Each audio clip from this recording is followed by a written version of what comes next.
pagdating ko ay meron tayong mga kababayan na nag-aantay. Yes. Picture na lang daw sana dahil hindi sila imbitado at hindi sila makaakyat dito sa taas. So sabi ko, wala namang problema. Ako nang bahala sa inyo. Picture tayo dito, akyat tayong lahat doon sa taas. Nasa likod po sila. At noong kami ay paakyat sa elevator, sabi po ng isang kababayan natin, Inday Sara, nagpalit ako ng day off para sa iyo. Kaya po, una po talaga ang aking pagpapasalamat sa inyong lahat dahil nandito kayo.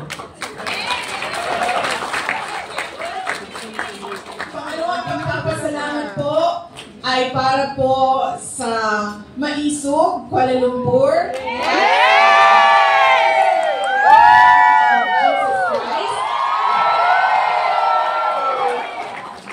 Dahil po tinulungan nila kami, ang Office of the Vice President, na ma-organize po ang ating pagtitipon ngayong hapon na ito. Maraming salamat sa inyo. Sigurado ako, marami sa inyo wala pang tulog dahil sa paghahanda. Yeah! Celebration. Worth it! Worth it! Araw na ito.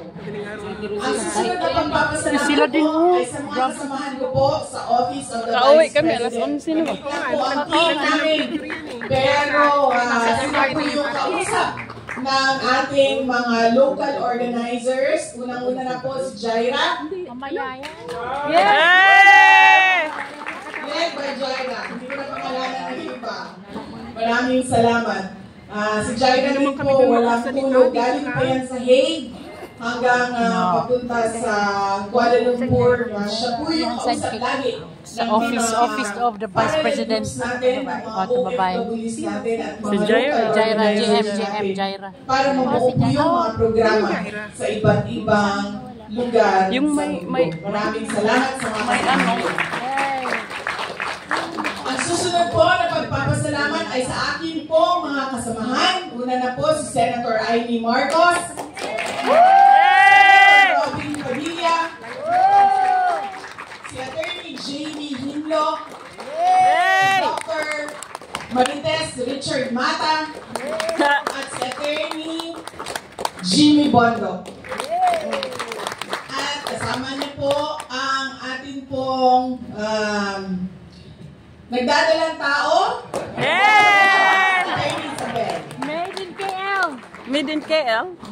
Alam niyo po, magtataka kayo, tapos na naman ang kampanya. Totoo yun.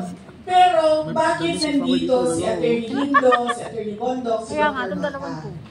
Kasi po, para sa akin, at alam kong totoo, nanalo po sila. Yes! Yes! Yes! Yes! Yes! Kausap ko po, IT experts na nagsasabi, hindi talaga pwede na totoo yung mga numero na lumabas. Hindi po ako IT expert, kaya sinabihan ko po ang PDP. Sabi ko, kayo ang partido. Questionin nyo kung paano ginawa ang proseso ng bilangan.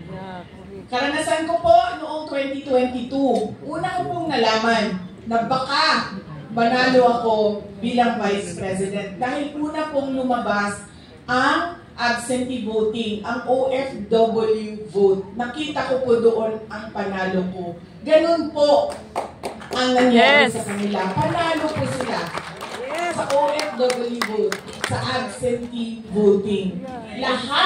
Lahat sila panalo. Ko, lahat ng mayakap ko, lahat ng mahalikan ko, sinasabi ko, dalhin nyo ang kodigo, vote straight tayo, 10 ang ating senators. Yes. Kaya po, naniniwala talaga ako, sila ay ating mga senators. Yes! Yes! Kaya nagpapasalamat din po ako sa oras nila. Sariling gastos po yan sila lahat dito. Sinasabi po namin sa kanila, imbitado kayo sa Malaysia, pero wala po kaming panlibre sa inyo. Kaya gumastos kayo ng sarili ninyong pera. At alam nyo, sa totoo lang, dahil wala kaming sponsor sa aming pagkain, kanina si Senator Amy at ako, nag-uusap kami o paano yung libre sa dinner sa mga bisita natin. Sabi niya, wala nang problema, fish head curry lang naman yan, ako na magbabayad nun. Tapos sabi niya sa akin, iba na yun kapag wag yun na ang usapan.